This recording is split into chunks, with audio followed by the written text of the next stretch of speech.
baik. Bismillahirrahmanirrahim. Assalamualaikum warahmatullahi wabarakatuh. Selamat pagi teman-teman mahasiswa. Hari ini kita masuk ke materi pertemuan keempat, di mana mata kuliah genesa bahan galian pada kali ini kita akan membahas tentang Mendala metalogenik. Artinya kita tidak hanya membahas bagaimana mineral terbentuk, tetapi juga kita membahas keterdapatannya yang dikontrol oleh sistem geologi regional.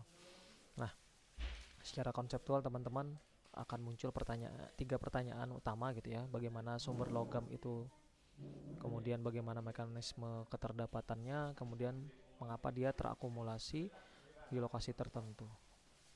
Kemudian metalogenik ini adalah suatu wilayah yang memiliki karakteristik endapan mineral tertentu yang terbentuk akibat evolusi tektonik yang sama. Artinya apa? Endapan di sini tidak muncul secara acak, tetapi dia distribusinya sistematik dan mengikuti sejarah tektonik suatu wilayah. Kemudian di pendahuluan ini kita bisa melihat di layar bahwa metalogenik province itu merupakan suatu area dengan kondisinya geologi yang khas atau yang sama, kemudian dicirikan oleh kumpulan endapan mineral yang khas, kemudian keterdapatannya satu atau lebih tipe mineralisasi. Kemudian pengetahuan yang mendasari ini adalah teori tektonik lempeng. Seperti yang kita ketahui teman-teman sekalian bahwa terdapat tiga komponen yang menyusun teori tektonik lempeng, yaitu konvergen, divergen, dan juga transform. Konvergen artinya lempeng saling bertumbukan, kemudian divergen artinya lempeng saling menjauh, kemudian transform lempeng saling menggeser.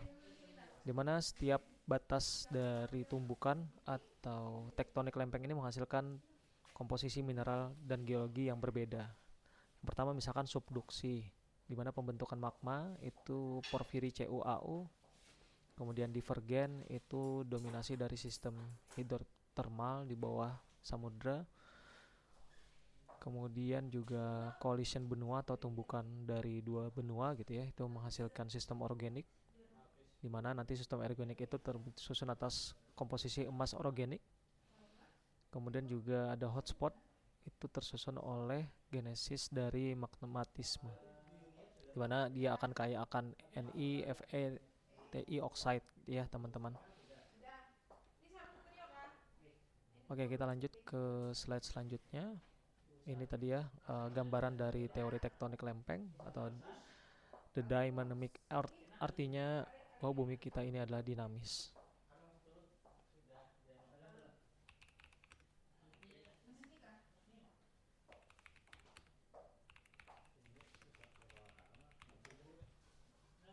Kemudian kita langsung masuk ke konsep tektonik lempeng.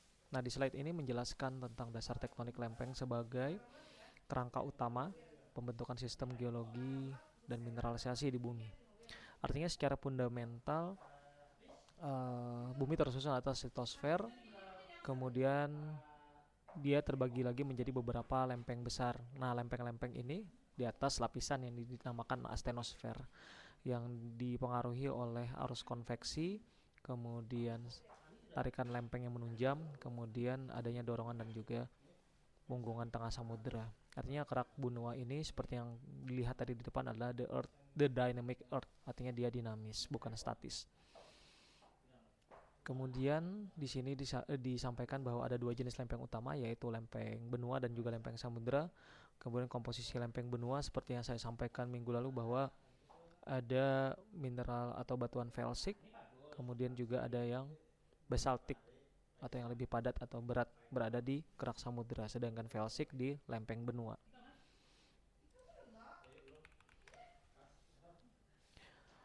Kemudian ini ilustrasi dari pergerakan lempeng di permukaan bumi. Yang pertama tadi ada dorongan dari punggungan tengah samudera, artinya saling menjauh dari dua samudera. Kemudian ada zona subduksi, kemudian ada zona pergeseran lempeng.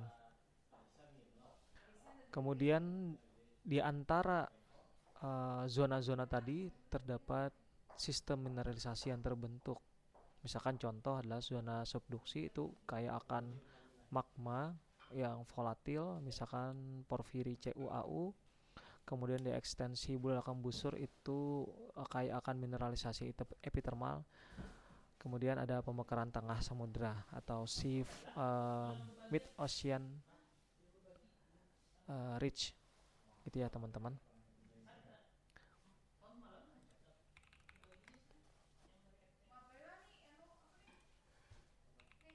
Kemudian kita lanjut ke slide ke-6 teman-teman. Nah, ini adalah ilustrasi dari pergerakan lempeng, di mana dia membentuk teori-teori dari yang teori lama hingga teori yang terbaru teman-teman ya. Kalau kita lihat di sini ada Permian, ada Triasik, kemudian ada Jurassic, Cretaceous, dan hingga posisi benua-benua yang tersusun hingga sekarang.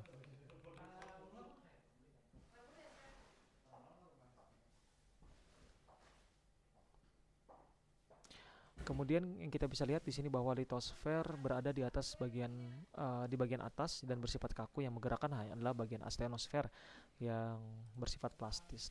Nah, zona-zona subduksi atau zona-zona dari tumbukan itu membentuk atau pergerakan tersebut membentuk dari benua-benua yang eksis dari sekarang teman-teman. Baik itu benua Asia, benua Afrika, benua Australia, kemudian Asia. Nah, itu terbentuk dari pergerakan statis dari astenosfer.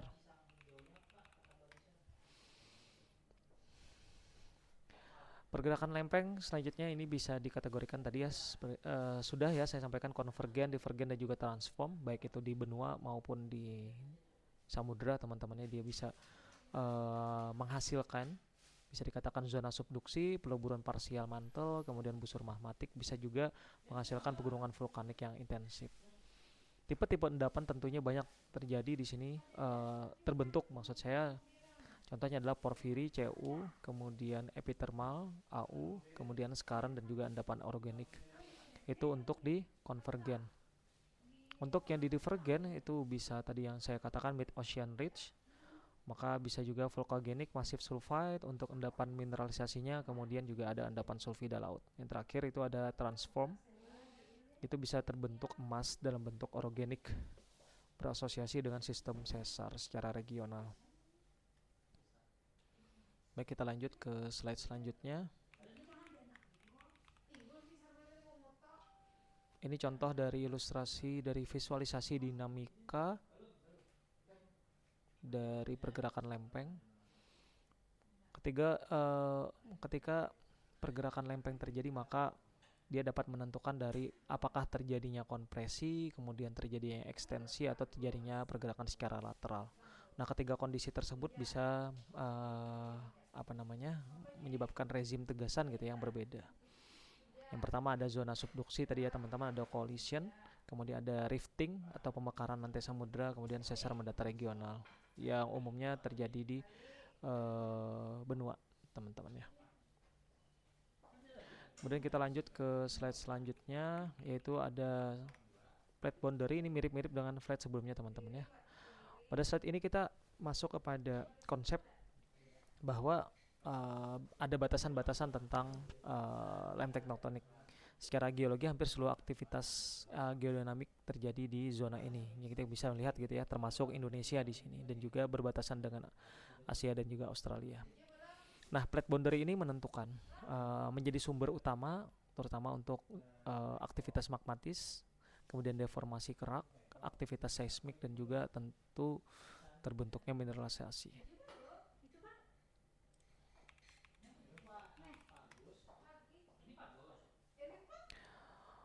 Kemudian jika pada slide sebelumnya kita membahas tentang plate boundary, nah pada slide ini kita bisa fokus pada plate margin, di mana plate margin itu merupakan zona kontak langsung tempat interaksi antar lempeng yang benar-benar terjadi. Ada 3 tipe, yaitu yang pertama tipe destruktif, tipe konstruktif, dan juga tipe konservatif. Yang pertama adalah tipe destruktif, yaitu saling menghancurkan akibat pergerakan lempeng yang konvergen atau terjadinya collision teman-teman ya.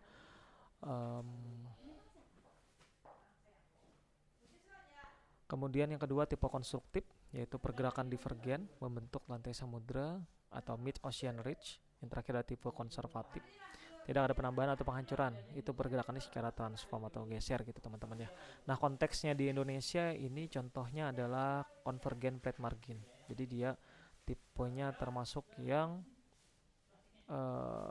destruktif teman-teman ya. Contohnya adalah busur Sunda atau Banda, kemudian busur magmatik Papua dan juga busur Sulawesi. Nah di sepanjang dari busur itu terbentuk endapan diantaranya porfiri, kaper, tembaga emas, kemudian epithermal emas dan Ag, kemudian skarn dan juga sistem hidrothermal atau epithermal lainnya.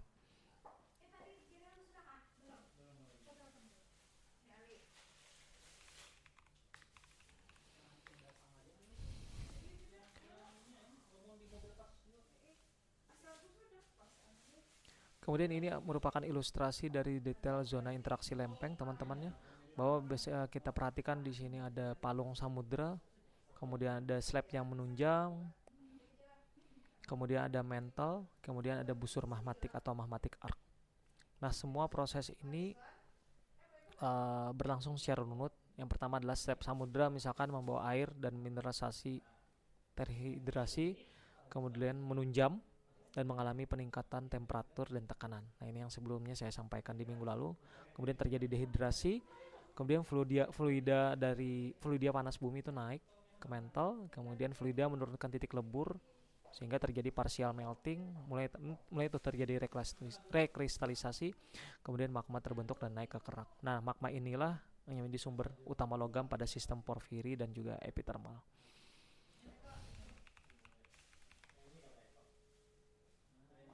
Kemudian ini ilustrasi dari Oceanic Continental Convergence, di mana Oceanic Continental Convergence ini berperan penting dalam pembentukan sistem porfiri CuAu dalam genesa bahan galian. Mengapa sistem ini atau setting ini sangat perspektif? Karena sistem ini kaya akan magma, misalkan H2 kaya akan air, karena ada air ya teman-teman, kemudian kaya akan volatil, kemudian bersifat alkalin dan juga mengandung logam yang berharga seperti CuAu dan MO. Kemudian produk mineralisasi yang bisa terbentuk di Ocean Continental Convergence ini bisa porfiri, CuAu, MO, kemudian skarn, kemudian juga epithermal AU, Ag.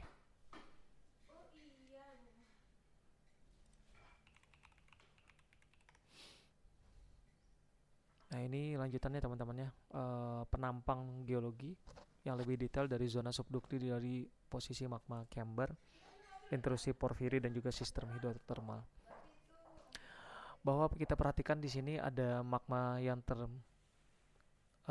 mengalami diferensiasi, kemudian tekanannya relatif menurun teman-teman ya. Kemudian terjadi volatil yang terpisah dari magma, kemudian terbentuk fluida magmatik hidrothermal yang akan kaya akan logam.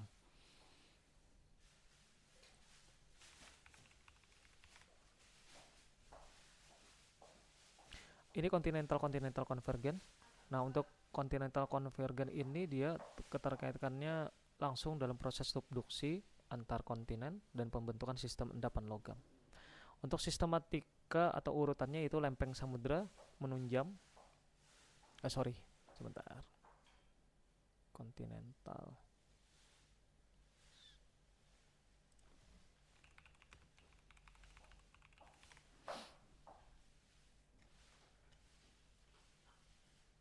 Untuk yang continental convergence teman-temannya ini tumbukan dua lempeng benua atau continental convergence, di mana sistematikanya adalah kedua lempeng itu memiliki densitas yang relatif sama, kemudian tidak terjadi subduksi seperti pada lempeng samudra. Yang terjadi adalah penebalan kerak dari kerak benua, kemudian terbentuk pegunungan lipatan sesar. Nah, untuk endapan yang terbentuk itu adalah orogenik, misalkan AU orogenik, kemudian endapan yang berasosiasi dengan sesar, kemudian endapan metamorfik atau hidrothermal karena ada pengaruh dari tekanan dan juga temperatur.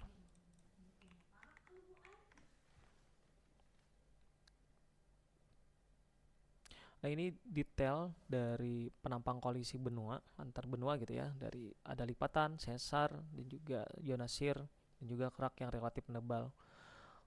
Ketika kedua lempeng benua bertumbukan, maka akan terjadi kompresi kuat, kemudian kerak mengalami lipatan dan juga sesar naik, kemudian terbentuk zona shear regional, dan terakhir adalah kerak menebal, dan mengalami metamorfisme secara intensif karena pengaruh temperatur dan juga tekanan tadi teman-teman.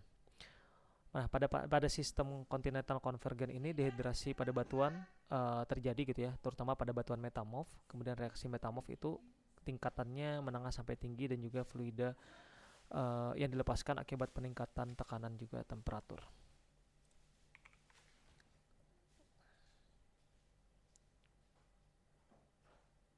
Ini masih sama ya, karena continental convergen. Saya lanjutkan ke hotspot.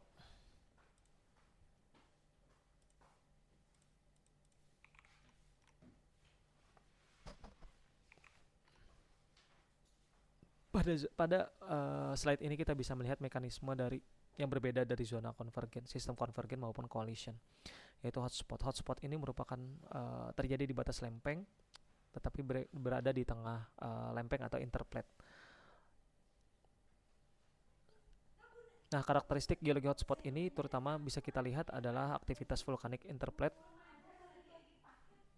Kemudian umumnya menghasilkan magma basaltik, membentuk rantai gunung api searah pergerakan lempeng, teman-teman ya. Kemudian dia tidak selalu berasosiasi dengan deformasi.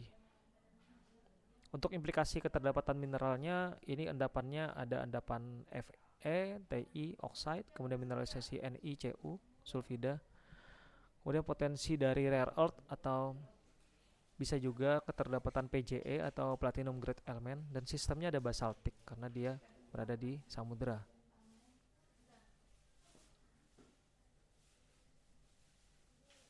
Kemudian teori tektonik lempeng lainnya yang erat kaitannya dengan mineralisasi ini bisa kita lihat ada dari kontinental, ocean, dan juga volkanik. Dimana di sini mineralisasi terbentuk dari batuan-batuan yang ada yang basaltik tadi ya, ada ultramafik, kemudian juga ada yang dari felsik teman-teman. Nah, zona subdukti atau konvergen margin ini menghasilkan batuan-batuan beku, kemudian intrusi dari porfiri, kemudian juga batuan dari vulkanik busur. Kemudian sedangkan yang berada di ocean itu menghasilkan basaltik, kemudian batuan gabbro, kemudian juga kompleks dari opiolit. Kalau di opiolit yang ada di Kalimantan Selatan itu bisa kita lihat di puncak pegunungan Meratus di Tahura. Kemudian ada collision benua atau continental collision, itu menghasilkan batuan metamorf, kemudian granit, dan juga batuan-batuan orogenik. Sedangkan yang hotspot tadi merupakan sumber dari keterdapatan basalt, kemudian batuan mafik, ultramafik. Nah, kemudian kenapa penting ini dipelajari, kerangka tektonik ini penting dipelajari di dalam metalogenik? Yang pertama, pengetahuan ini membawa kita jenis batuan menentukan pada akhirnya adalah potensi logam yang terdapat terbentuk dalam batuan tersebut. Contoh misalkan granodiolit itu potensinya adalah porfiri, CuAu. Kemudian batuan ultramafik misalkan itu sangat berpotensi keterdapatan adanya Ni dan juga platinum group element. Kemudian pada batuan metamorf pada zona shear itu potensi terdapatnya emas. Kemudian pada batuan vulkanik felsik itu potensi dari epithermal, Au dan Ag. Baik, kita lanjutkan. Ini masih sama ya teman-teman, hanya berbeda ilustrasi untuk kerangka tektonik dan juga mineralisasi. Ini bisa detail diperhatikan teman-teman untuk ilustrasinya dari yang magmatik kemudian sampai amagmatik atau tidak terdapat magmatik.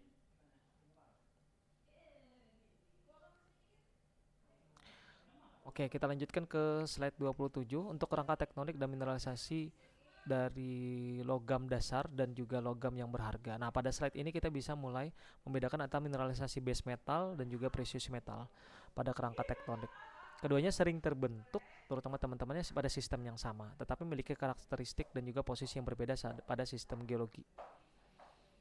Apa yang dimaksud dengan base metal? Base metal itu mencakup Cu, Pb, Zn, Ni, teman-teman. Kemudian kalau precious metal kita kenal itu Au, kemudian Ag dan juga platinum group element.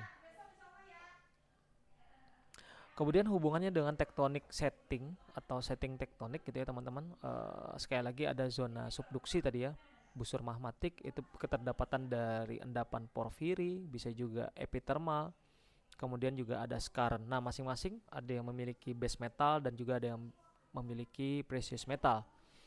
Kemudian di zona margin atau di ocean gitu ya, itu kayak akan precious metal juga, kemudian juga ada base metal yang lebih dominan. Misalkan ada keterdapatan Cu, ada Zn dan juga Pb. Sedangkan di ultramafic itu base metalnya ada Ni, kemudian juga ada Pge. Nah, untuk kontrol geokimianya teman-teman ya, di sini dikontrol oleh perubahan temperatur, kemudian tekanan, juga ada kondisi redox kalau kita belajar di kimia, dan juga ada ketergantungan dari atau perubahan dari pH.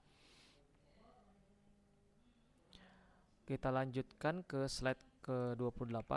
Nah, di sini disebutkan atau dimention zona oviolit atau yang bersifat ultramafic. Apa itu teman-teman oviolit? Oviolit itu bisa dikatakan adalah fragmen kerak samudra pada mantel yang posisinya di atas kemudian terangkat ke permukaan akibat proses dari tektonik. Biasanya terjadi pada saat zona collision atau tumbukan.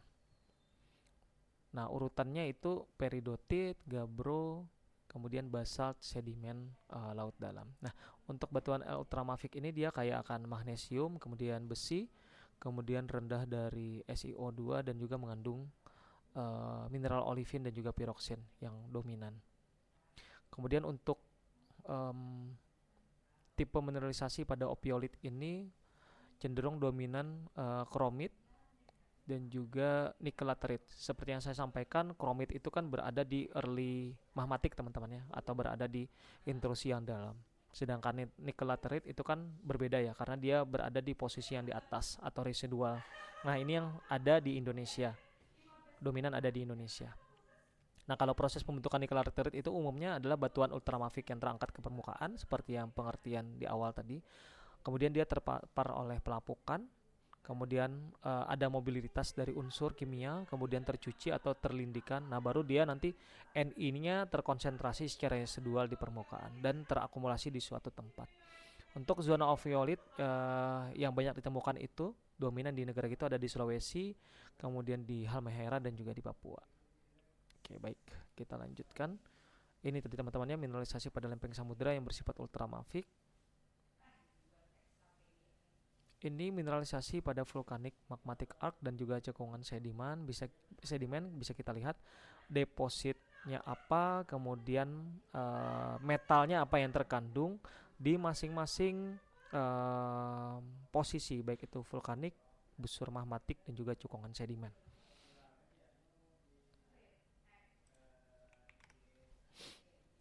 Kemudian kita lanjutkan ke mineralisasi pada zona subduksi kerak benua dan juga kerak samudera. Di sini disampaikan bahwa pergerakan zona subduksi itu menghasilkan partial melting. Ini berhubungan dengan pneumatolitik yang sebelumnya saya sampaikan di pertemuan sebelumnya teman-teman ya, bahwa mekanisme zona subduksi ini kan dia mengalami subduksi gitu teman-teman, sehingga mengakibatkan rekahan-rekahan yang terisi oleh magma yang kemudian mengintrusi. Kemudian spektrum mineralisasi pada bagian ini bisa kita lihat di sini ada emas gitu ya. Bisa juga terdapat ada tembaga dan juga molybdenum. Untuk endapan yang terbentuk bisa endapan porfiri, tipe porfiri, hidrotermal, epithermal gitu ya. Epithermal kemudian bisa juga terbentuk skarn. Ini variasi mineralisasi pada lingkungan tektonik. Di sini bisa dilihat teman-temannya. Ada zona-zona tumbukan, kemudian juga ada busur magmatik, ada hotspot, kemudian ada zona pemekaran atau spreading, ada transform fault dan lain-lain. Dimana semuanya ini adalah zona yang mengandung mineralisasi walaupun berbeda-beda baik itu base metal maupun precious metalnya. Kemudian keterdapatan endapan emas pada berbagai tipe endapan ini berbeda-beda teman-teman ya. Ada tipe endapan yang dikatakan emas pada sistem porfiri. kemudian juga emas pada sistem epithermal, kemudian emas pada sistem organik, kemudian ada emas pada sistem placer atau di permukaan teman-teman ya. Nah, ini berbeda-beda teman-teman. Misalkan emas pada sistem porfiri itu asosiasinya kepada Cu. Nah, kita kan belajar tuh asosiasi pada pertemuan yang lalu, dan itu berkaitan dengan intrusi porfiri. Terbentuk pada kedalaman yang relatif dalam, kemudian kadar Au biasanya tidak terlalu tinggi, tetapi tonasinya besar atau volumenya besar. Kemudian emas pada sistem epithermal itu terbentuk pada endapan yang relatif dangkal daripada sistem porfiri. Kemudian asosiasinya ini dengan sistem hidrotermal. Kemudian pada sistem epithermal ini kadar AU-nya relatif lebih tinggi dan juga tonasenya relatif lebih kecil daripada porfiri. Untuk emas orogenik itu terbentuk pada zona shear, berasosiasi dengan metamorfisme dan juga deformasi, dan juga sumber fluida dan dehidrasi pada batuan metamorf. Sedangkan endapan placer ini akibat terlapukan dan juga tertransportasi, misalkan di sungai atau di pantai atau di daerah-daerah perairan. Ini distribusi sebaran endapan porfiri di dunia teman-teman, bisa kita lihat kalau kita fokus di Indonesia itu ada di Grasberg dan juga ada di Batu Hijau di Nusa Tenggara. Kemudian ini lokasi dari deposit epithermal. Secara prinsip ada di Kalimantan, ada di Sumatera, Jawa, Sulawesi, Nusa Tenggara, dan juga di Papua itu ada relatif sama. Nah, ini sudah pernah saya sampaikan juga, peta ini sudah saya tampilkan di pertemuan sebelumnya. Kemudian kita masuk ke metallogenic province di Indonesia. Nah, di sini kita bisa lihat beberapa jalur atau sistem busur ya teman-teman ya. Baik itu busur magmatik maupun ada cekungan sedimen. Nah, kalau kita berada di Kalimantan, terutama di Pulau Kalimantan, itu terutama didominasi oleh cekungan sedimen. Sedangkan di busur magmatik ini ngikutin dari hotspot atau ring of fire teman-teman ya. Ada busur magmatik, kemudian zona subduksi ke Sulawesi gitu ya, ke daerah Papua sampai ke Filipina gitu ya. Itu merupakan jalur dari busur magmatik atau jalur vulkanisme. Nah, ini kita bisa lihat yang ilustrasikan oleh Carlin pada tahun 1994. Ini sumbu utama busur magmatik di Indonesia. Kemudian ini juga sama gitu ya, busur magmatik juga gitu ya teman-teman. Bisa kita lihat mulai dikategorikan di sini ada Batu Hijau teman-teman, ada Batu Hijau, kemudian ada Gosowong di daerah Maluku. Kemudian ada Grasberg juga kalau kita lihat di daerah Papua teman-teman.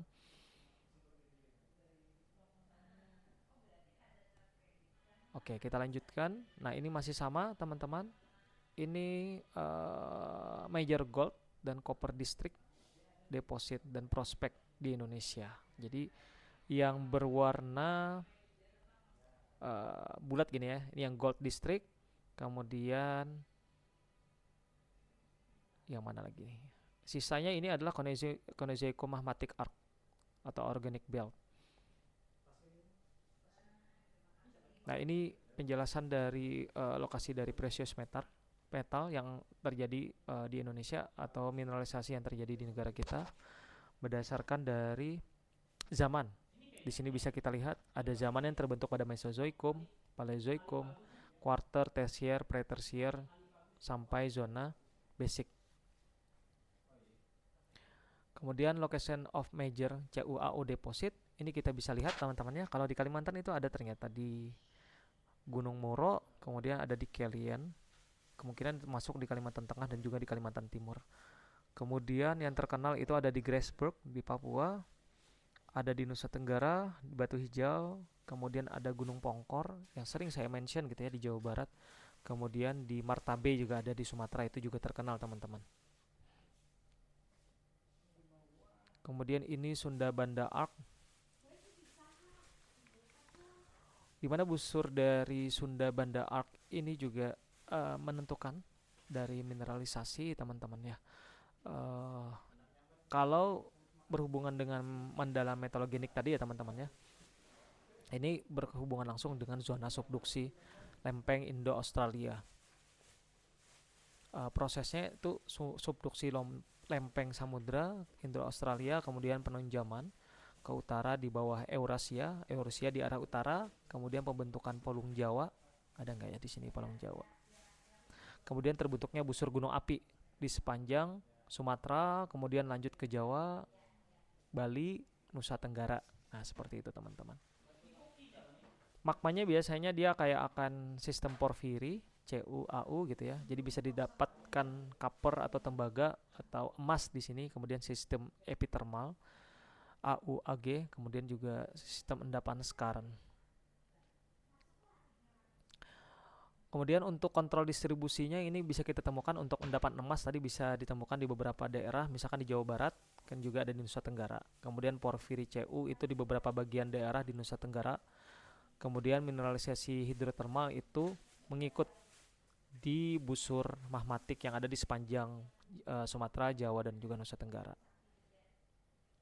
Nah ini teman-teman ya, di sini ada kalau kita lihat dari timur gitu ya, ada Wonogiri, ada Trenggalek, kemudian ada di Jawa Timur rata-rata gitu ya, ada di 7 Bukit, kemudian di Lombok itu ada di Solodong, di Sumbawa itu ada Batu Hijau, dan juga ada Elang gitu ya. Ini rata-rata adalah porfiri, keterdapatan dari porfiri high sulfidation dan juga low sulfidation. Kemudian untuk busur magmatik Papua teman-teman ini bisa kita lihat keterdapatannya antara Indonesia dan juga di Papua Nugini. Ini lanjutan dari Bali, Nusa Tenggara ke busur magmatik di Papua.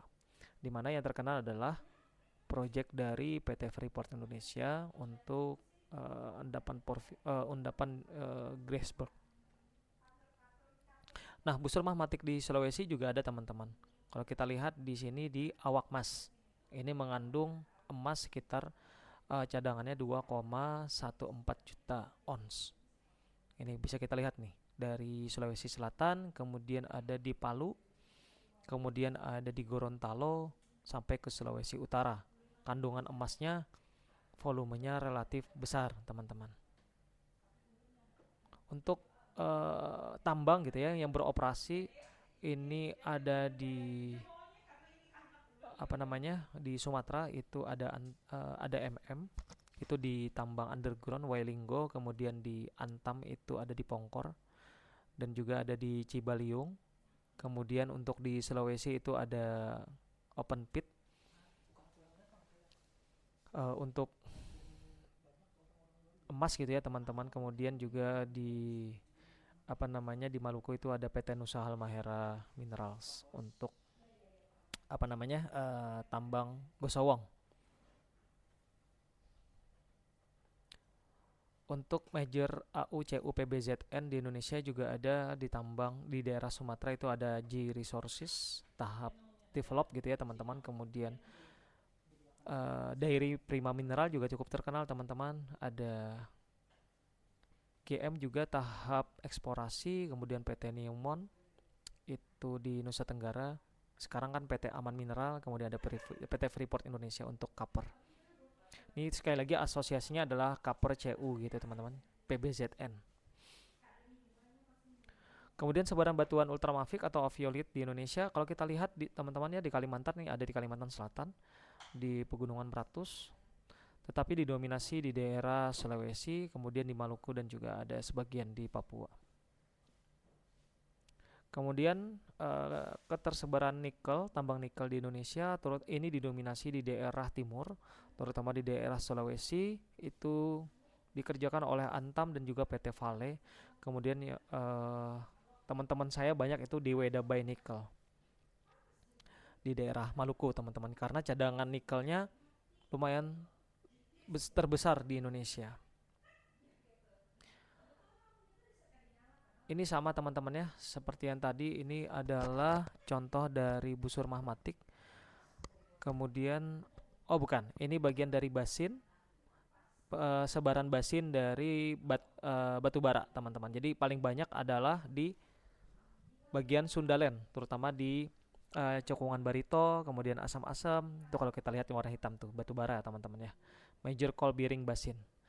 dan juga didominasi di daerah barat yaitu di Kepulauan Sumatera itu dia ada Ombilin, ada di Bengkulu, kemudian juga ada sebagian di Sibolga di daerah utara dari Sumatera.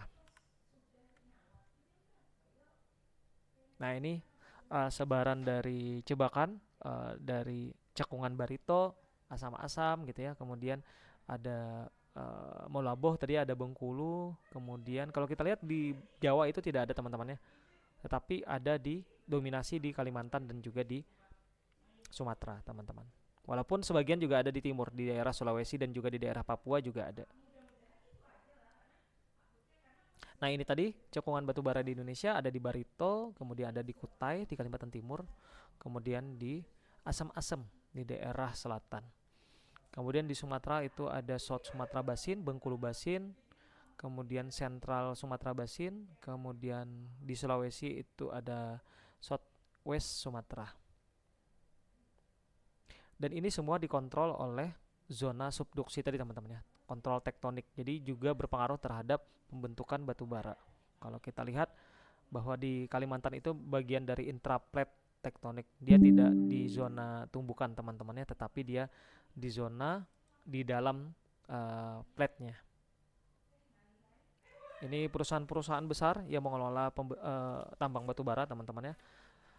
Sudah saya rasa familiar di antara kalian teman-temannya untuk Kideko, Berau, KPC untuk di Kalimantan Timur, kemudian ada di Sumatera itu ada Bukit Asam, di Kalimantan di tempat kita itu ada PT Adaro dan juga ada PT Arutmin.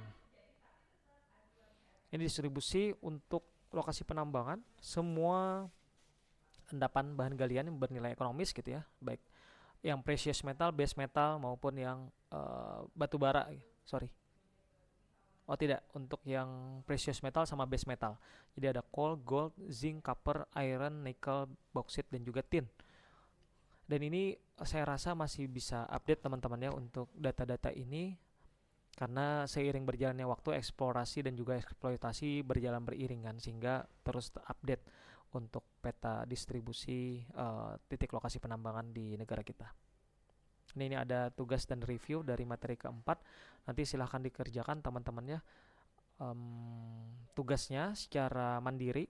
Jadi ada 10 soal dikerjakan nanti dan akan kalian submit di Simari e-learning. Kemudian untuk presensi setelah ini silahkan diisi untuk batas waktunya hingga pukul 10.30 saya berikan waktu. Jadi untuk presensi diisi secara mandiri oleh mahasiswa, saya berikan waktu sampai 10.30. Jangan lupa diisi presensinya dan dipelajari dan diperhatikan dengan seksama penjelasan saya tadi. Kemudian review materinya dikerjakan, nanti submit jawaban tugas ini ke Simari e-learning. Demikian untuk kuliah pertemuan keempat Genesa bahan galian kali ini saya sampaikan secara daring atau dalam jaringan. Semoga ilmu yang kita pelajari pada kali pertemuan keempat ini bermanfaat dan bisa menunjang keilmuan kita di perkuliahan atau materi-materi yang berkaitan dengan Genesa bahan galian ke depan. Saya akhiri kuliah hari ini. Assalamualaikum warahmatullahi wabarakatuh. Selamat pagi.